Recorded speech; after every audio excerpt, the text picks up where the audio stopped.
So welcome to the Flogcast for round 14. Fyfie joined once again by Duckula. G'day. The Cat Wrangler. Good evening. Paddle Pop got a week suspension last week for breaking the swear filter, so we've got a new addition, Dr. Robert. Hi. This week is Be Nice to Carlton week because we went pretty harsh on them and they didn't play this week, so thought we'd lay off them a bit. And, you know, as for Essendon, who cares? But Carlton will be nice to you this week. We have to start with our Brisbane supporter, Dr. Robert, who may or may not be an Elias. But, yeah, Brisbane's come back against Geelong. Absolutely amazing game. I did not see that comeback coming whatsoever. I walked into the game and I just see this big crowd. Like, it's a Sunday twilight game, so you expect a shit crowd, and then you see all these people. And I think even when we were 50 points down, we weren't actually playing that badly. And I think the crowd, we were very loud, and there was a lot of us. I think we got the team home. Did you do it West Coast style? Yeah, there was a lot of booing. I just want you to all cast your minds back to last week when we were doing the shit team of the year, and a poster here in this very panel threw Ash McGrath's name up for half forward for shittest team member. What do you think of Ash McGrath now? Yeah, let's just say he changed his mind. I have a question for Dr. Robert. What's your opinion on the Black Guernsey for Simon Black? Whatever it was, Black Bay event or whatever it was. Oh, that Guernsey, that looked absolutely disgusting. But again, we've just been rolling out shit jumpers since 2010. Was it the paddle pop line on it that you didn't like, or was it the entire layout of it? The entire layout. Simon Black does not deserve his name tarnished with that shit. If anyone's seen that third Tobey Maguire Spider-Man when the Venom crap gets on his suit and it turns it all black, that's kind of what it looked like. It looked like that black crap got in there and just kind of engulfed their jumper. I'm not done with this. Like, I'm unhappy that, you know, a certain character could, like, throw Ash McGrath under the bus, say he was the worst half forward for the year in the league. The week of his 200th match, he kicks the winning goal. I'm hurt. Ash McGrath, I reckon someone should give him someone's address. He should come round and visit him. We've locked him up in Roy Lyon's dungeon for this week. I reckon there needs to be public apology. I tell you what, it's lucky Paddles isn't here because he totally threw Ash McGrath under the bus. That was one of the more amazing things of the year, the way they gave it up. But how about Dawson Simpson at the end? If you're a big ruckman, he hasn't been in the side much, but with that much time to go, surely you hold on to it. I think it's just panic more than anything else. And, like, obviously, without making excuses, because I know that it reminds me of Brett Staker in the 2005 grand final when he marked it and played on. But, you know, the fatigue and the pressure just obviously gets to a young person and they forget what they should be doing and get carried away. When Ash McGrath marked 50 metres out, I was just thinking, please, at least get behind. I don't want to go on that moral victory. Please. Just 1 point, then it went in. Everyone just went mental around us. I wasn't surprised at all. I've talked about this all year. I think we're starting to see the real Geelong without the assistance of the Danks weapon team. You know, inconsistent, soft, less aggressive, can't run out games. And I just think, you know, there's something missing. You know, there's something extra that they've obviously, you know, been using that's just no longer there. They need to inject something into the side to get them up and about. Look, I want to congratulate the Bryans. I recorded the game and stored it on my hard drive in the folder entitled Porn because I thought it was the most sexy game of football I've seen in ages. I want to thank Paddles, but it's a bit unfortunate he's not actually here because he's gone into hiding from Ash McGrath. Chris Scott's press conference. He was channeling Brad, wasn't he? He always has been the same sort of sook levels as Brad. It's just he doesn't have that many opportunities. I used to be a massive fan of the Scott twins, but now I see them both as sooky, whiny pains. You've got 5 minutes and you better make it worth it. I was like, who does this guy think he is? I just thought I was incredibly arrogant and rude and just like, you know, a bit full of self-importance and maybe lost touch with reality a bit. And we praised Malthouse last week for the way he was candid in his press conference and all that. The Scott brothers like the reverse of that because they say what they think, but it's just sulky. It's not amusing. It's not angry. It's just this, you know, entitlement thing. I can understand why I'd be upset. I mean, we haven't seen a choke on this scale since Linda Lovelace starred in Deep Throat in 1972. So it was pretty spectacular, but he could still show a bit of dignity at the end of it all. It's all right to be angry, but it's not the media's fault, is it? And they're going to ask you the relevant questions as to why you gave up a lead that, usually only coaches like his brother give up. What is it with these boys and choking? Maybe it's from their time in the womb together. Maybe they were tangled up in each other's umbilical cords or something, and it stemmed through to their coaching careers. I think the sooking must come from, I think both feel a little unloved being twins and all. They both felt underappreciated growing up, and they hate being compared too. Everyone's grouped them together, so now, they haven't quite grown up and come to terms with that. What are they, late 30s? They're still struggling with it? They don't like being the other one's twin brother. I can understand Chris feeling that way, but, Brad should be pretty happy about it. Honestly, I can't remember. One of them had a better football career, didn't he? I can't remember which one it was. They're just the same to me. I think, it could be worth talking about the Cats' reaction to it. I thought their board was spectacular. I've never seen it melt down like that, the Geelong board, and it broke big footy. It's a Scott brother thing, isn't it? Kurt Tippett's first game at Sydney and didn't go well. Has he already infected their culture, do you think? 9.8% worse. I thought that Tippett choked in his first big game, and I thought it was going to be the biggest choke of the weekend until Geelong came out and dropped a 52-point lead. It was all set up for him. He was in Adelaide. It's a ground that he's very familiar with, and he failed. His first quarter was really strong. Well, decent for a forward, and then I think he had 2 possessions after quarter time, didn't he? 6 touches for the game. Does it just bring in the whole, as you mentioned, Duckula, the destroying of the culture? He's bringing them down from the inside. The AFL equivalent of the mole. They've taken Tippett and Karma's going to hit them. Did anyone actually catch that and see how many bay covers they had out, whether the Crows fans turned up to heckle? Because watching Port's probably a hell of a lot more interesting than watching their own team these days. I saw a lot of empty blue seats and 1 or 2 bay covers. Bay covers are, they're an institution down at Port these days. They're Port Adelaide's equivalent of the 19th man. Oh, look, I watched the last quarter. Swans really faded out, they just looked flat, disinterested. They kind of looked like they were turning up just for the money, like Tippett. I think they looked like a bunch of guys that didn't get a pay rise after they won a grand final, Maybe they realised that Paul Roos wouldn't be commentating, so they wouldn't be pumped up on TV, so they felt a bit flat by that. What does Paul Roos call Tippett? I don't know. He doesn't know him, does he? I don't think that counts for Roos. He doesn't. He just has to play for Sydney. Melbourne St Kilda. Well, Melbourne played for Craig like they played for Neil, really. Bloody Simpkin, how much of a dickhead do you have to be to belt Chris Dawes? Did you really need to knock him out of the game? He's not Buddy Franklin or Hawkins. Is it worth the 2 weeks to quiet Chris Dawes down for a game? I mean, I don't even know what to think about either of these teams. Melbourne's big attempt to be relevant this week was asking for an extra pick. At that point, I went right off them. Try harder, I think we can write that game off as simply being St Kilda won in spite of the umpires. Richmond Bulldogs was pretty stock standard. Tigers won by 10 goals, probably a bit less than expected in the end. Just the only thing I can really take out of that game is that, young players played well. And Brian Taylor shits me. I can't believe how many times I heard that Seth Rogen had been down at Richmond during the week, but I don't think I cared. What had he honestly been down at Richmond? Yeah, there's apparently a photo of him in a jumper. What was he doing at Richmond? I'm just astounded that he's gone to an AFL club for the day. Well, through our little bug, we've found the 5 reasons Seth Rogen was at Richmond.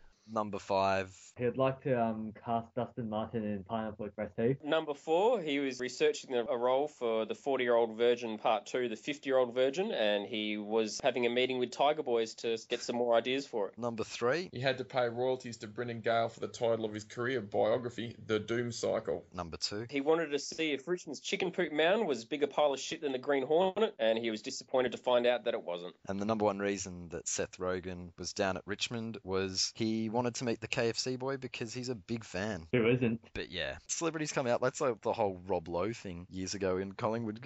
Eddie Maguire had him in the circle. That would never happen these days at any club. I'm still a bit shocked at Fyfie, it's just like, just won by 10 goals, should have been more. It's like, very wow, Richmond got some, confident down there at Richmond, aren't we? They do, don't they? They say he's the past few weeks he's just been like, these are the games we should win, and and we're going to be in the finals, getting very comfortable. Very comfortable. I'd be like, 10 goals against anyone. I'm like, thanks for coming. I'm happy. There's just been this rumour about Richmond fans going around the trap stand of the Bay that you get a bit overconfident. I try not to. I never believed it until now. I got nothing. Yeah, that was probably a bit. Intercept yourself before you get ahead of yourself, mate. Fremantle North. I don't know if watched is quite the right word, but I don't know. I felt like survived. Barely, maybe.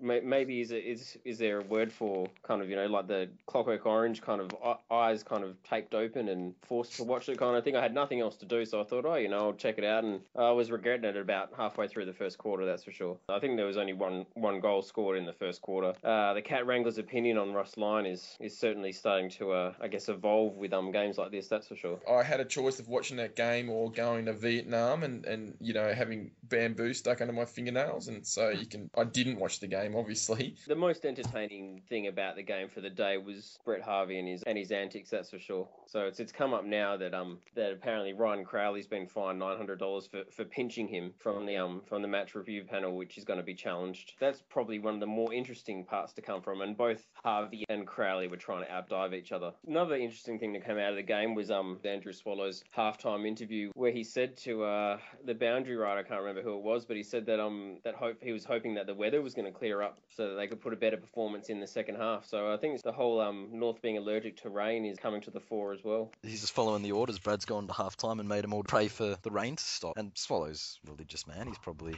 onto that. Flogcast fix. So Freo are basically unwatchable. How do we make them more watchable? My suggestion is that they get fewer players on the ground. Less congestion from their defenders. I mean, even if they had, say, if they cut them down to 12 players, cut them down by a third on the ground, all 12 would still be in the defensive 50 for the entire of the game. So it might not make a huge difference, but maybe just a subtle difference in it. Might also spell the end of a career like Crowley's, because when they got 12, they can't really hang on to him. Yeah, Dawson would be out of a job, possibly. Yeah.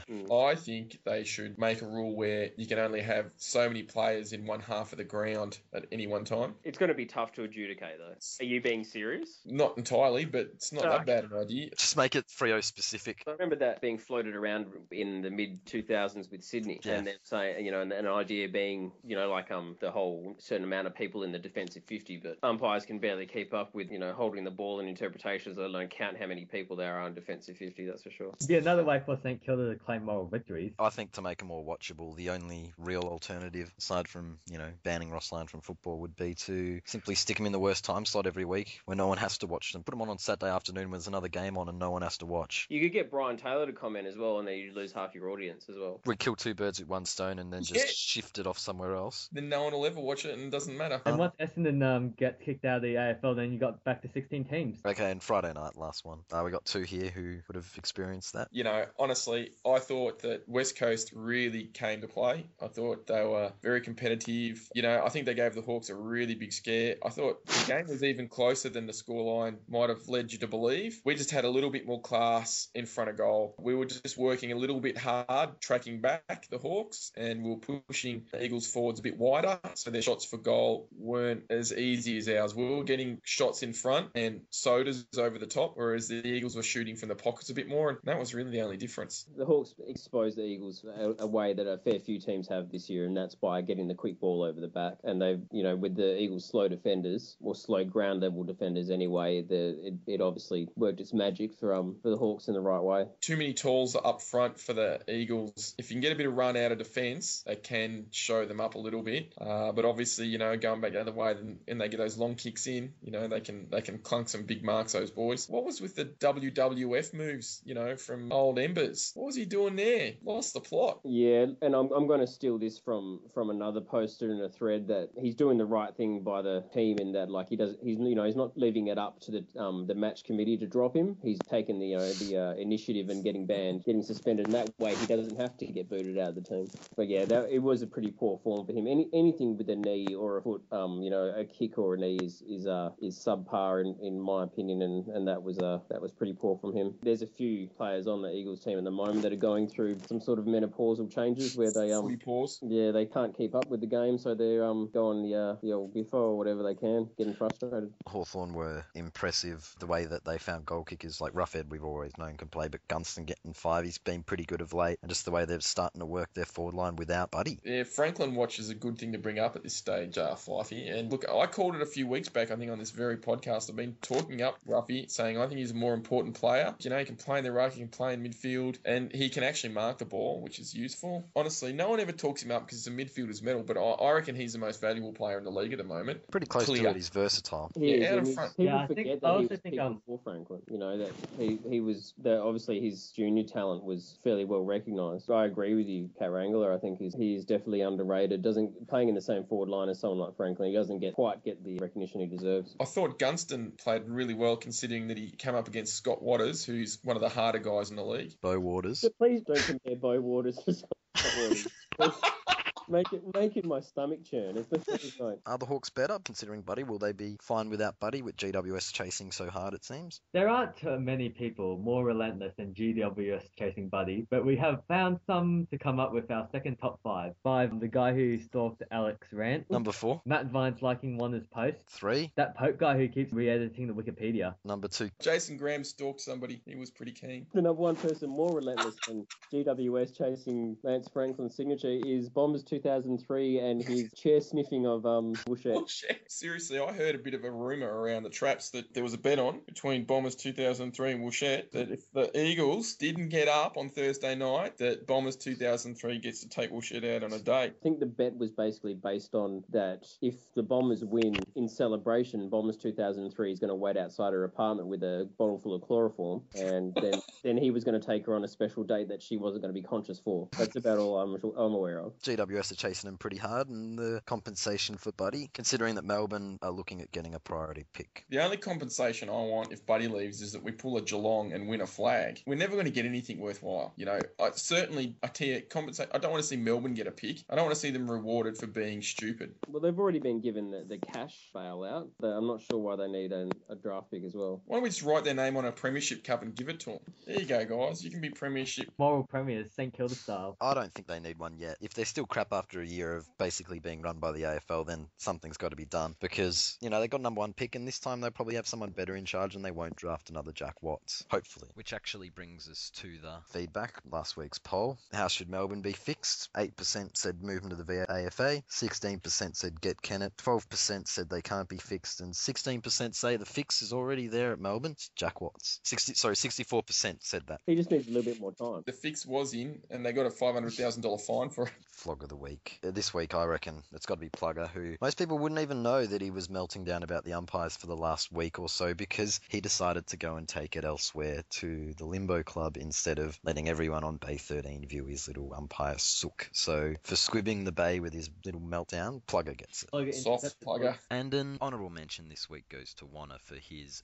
increasingly dubious like total. Do we have Thread of the Week? My only preference for Thread of the Week was that there's only one Kurt Tippett, one by Spack Attack. I thought I was going to have to call the blue bus for Jack Attack. He was just babbling rubbish like I've never seen. It was a massive meltdown. There's only one Kurt Tippett, and there's only one way to ruin the Bloods culture. It was also good to see Purple Poofs get revived on a Geelong one. Geelong are flustered at the moment. I mean, they really are. To be bringing out all those Purple Poofs threads, and I've seen them write out posts, we're going to win every game for the rest of the season, and basically committing themselves to winning the premiership. They're on the back foot, and they don't know what to do with themselves. Speaking of the Purple Poofs, okay, the reason that's a curse is because Geelong have disrespected Freo, and that's a curse because it's basically like the Kennett curse, this thing where he disrespected the Cats, saying they didn't have the mental toughness. That's why it's a curse. People they don't get it, but that's the reason why it's an issue. Geelong have been cursed. The Poofs will come out breathing fire this weekend, and I expect them to continue the curse and win, even if down at Cardinia Park. If this game didn't include Freo, I would absolutely watch it. I won't be barracking for Freo. As much as I'd love Geelong to lose every week, I just can't support Ross Lyon football. I couldn't care less about Freo. In the Be Nice to Carlton week, it's Freo bashing week, more so this week. I'd rather watch GWS. West Coast Essendon. Thursday night is interesting, especially for Perth because we need to start it early to get it on at a decent time over East. It's going to be very interesting getting to and from that game, that's for sure. The area that it's in, it's just not transport friendly in terms of peak hour traffic anyway, which it will be. So it's a bit of a shit in that way. So that's not a problem though, because Bombers 2003 Wouchette will be able to head down after work and get a beer somewhere and watch it together at the pub. Just make sure that she gets her drinks from the bartender and no one else. But whilst we're on Essendon, what do we think of Jobe Watson spilling the beans on Essendon and himself as well? I couldn't believe how many he's talking up the jabs, wasn't he? It's like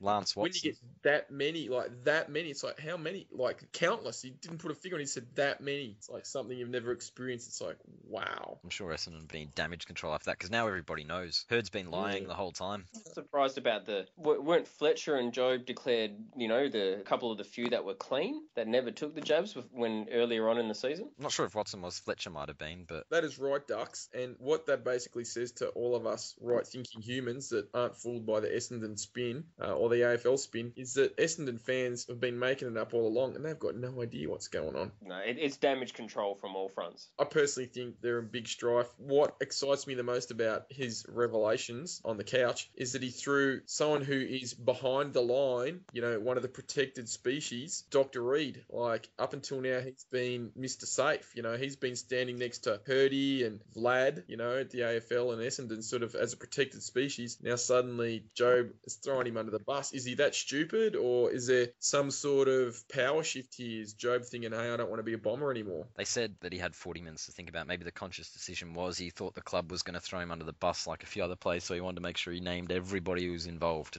just in case Hurd's been lying. Jobe's just taken everyone down, making sure they all go. What I've taken from this as well is this like the first legitimate asterisk. I mean, we all have our fun and say, the Hawthorn with the Bradbury and Eagles with the druggies on the team, but this is a real one with a performance enhancer, for an award. If they don't take it off him, I don't think anyone's going to be able to take the actual winning of that Brownlow seriously. And especially since this is, no matter what they say about premiership points, this one is relevant to last season. Completely undermines the validity of, the highest individual award in the game. Yeah, and it swings back to Cochin and Mitchell now. Were they robbed? Possibly. It's like all the Tour de France winners who get them after Armstrong got caught, but more recently I think it was Floyd Landis when he got done. That was within about a year, but no one remembers who won those.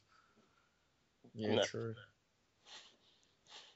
I personally think if that's the case, and that is an even stronger supporting fact for more action being taken post their drug taking, it's like there's no point stripping points off them in 2012. It's what do we do about this? They've got to have points stripped from this season. They've got to be banned from playing. I personally think Hurd, is potentially going a lifetime ban. Although knocking points of Essendon from this season and last season, all the points, 18th and then does have a good ring to it. It also makes them the only team to finish 18th or lower. About GWS. No, if it's last season as well, GWS move up to 17th. Oh, good point. Very clever. They could finish 18th 2 seasons in a row. And get no draft picks for it. Andrew Dimitri is going to be in the barrel here. This could bring the whole sport to its knees, and that just can't happen. And on the subject of taking away premiership points from previous seasons, I don't think it's a big enough punishment. I think it should be for a future season where they have to play without earning points. When the Melbourne Storm were caught cheating, they did get their minor premierships along with their real premierships taken off them as well. Yeah, but Essendon haven't won any of those. There's not going to take points from a season where they haven't won a flag is,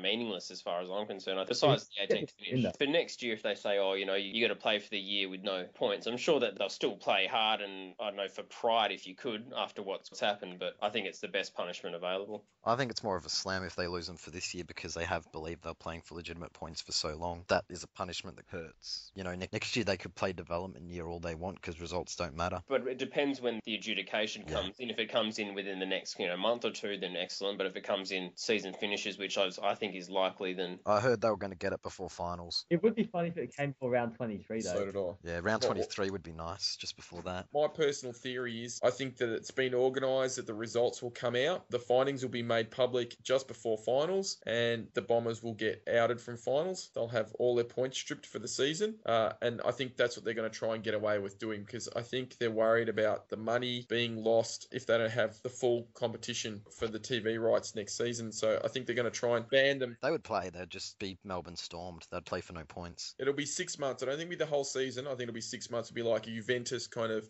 AC Milan scenario where they'll start so many points down because they'll have to play so many rounds without, and they won't be able to train together either because ASADA or whatever, it says you can't actually play or train together for a minimum of 6 months. And I reckon it'll be 6 months. I think the AFL, they have a lot of power and they're going to bring that to bear, and they don't want a longer ban than 6 months. Yeah, it'll be interesting to see now that Jobe's made it nice and open for everyone. I tell you what, things are going to change at that club. In The Age today, Cara Wilson, in an article she wrote this afternoon, was basically saying Hurdy life, he's gone, and Bomber Thompson's definitely out of the club. Can we read into anything she says, though? She's been writing about Brayshaw for years. She's a bit of a Brayshaw stalker. She really needs to check her taste. So, yeah, it's pretty huge. It is. Sydney Carlton. Perhaps the karma will continue to bite the Swans and Carlton will get up. Go Carlton. Good luck for this week. Gold Coast Adelaide. This could be Gold Coast getting another scalp at Metricon. Ah, yes, we're still undefeated at Metricon and other teams are losing there. Port versus Collingwood. I don't think anyone really cares about that, so let's just move on. Collingwood will probably win that. Easily. Melbourne and Bulldogs. Bulldogs should win that, but that game actually happened to have a curtain raiser women's game with a female draft, which I found quite interesting because how many of those female players in the curtain raiser would get a game at Melbourne? Putting them in the Melbourne team would be insulting to those women. Even then, I would have thought that he could just swap the whole 22 with the 22 and the women's team would probably do better against the Bulldogs.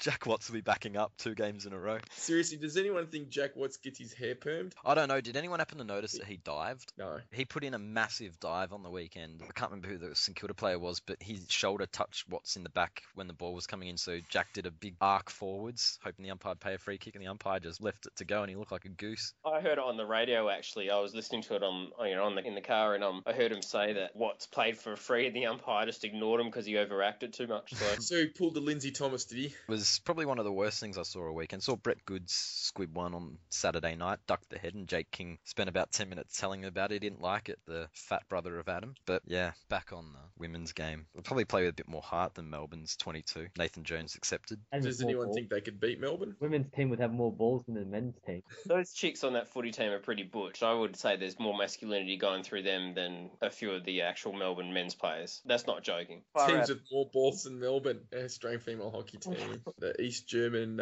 female swimming team. Maybe the Chinese female swimming team. South African track and field team would be another one. Now, there is a game that I feel I need to talk about because there is a poster here. He's already going under an alias, Dr. Robert. We all know who he is. He's just afraid of Ash McGrath because he potted him his 200 game. Now, off air, you've been talking up Daniel Merritt as the best redhead in the league, and you've been talking up how amazing the Bryans are and that you're going to make a late run for the 8 and how you're going to smash the Hawks this weekend. I've had enough. I can't take it anymore. You do it off air and you wind me up, you're bullying me, and now I want to throw it down. This is the first Flogcast challenge. If the Hawks beat the Bryans on the weekend, you have to make A thread in celebration of the paddle pop jumper. And what's your terms? Okay, if we somehow win this, you have to make a thread that's saying that Sydney won the grand final fair and square. No cola, no nothing. Ooh, cold, very cold. All right, okay. North Melbourne GWS. Before we say it's irrelevant, has anyone got the weather report? Because if it's raining, get into big footy early because it could break. Wise advice, and that's going to be on TV too for everyone watching on free-to-air Melbourne. You get to watch North versus GWS, so the nation could be watching that. Brad Scott could melt down on TV for everyone again. The last one's Richmond St Kilda, and I say this quite a bit, but is it about time to schedule women's round when St Kilda have the bye? Does it not make it a little bit meaningless? I think it's in poor taste to have St Kilda play. You know, it's like you're saying, hey, let's celebrate women, but hey, look, St Kilda are playing football. So that's about everything. This was the Flogcast. Fyfie once again joined by the Cat Wrangler. See you later. And also joined by Duckula. Thanks, guys. And the Elias, Dr. Robert. Bye.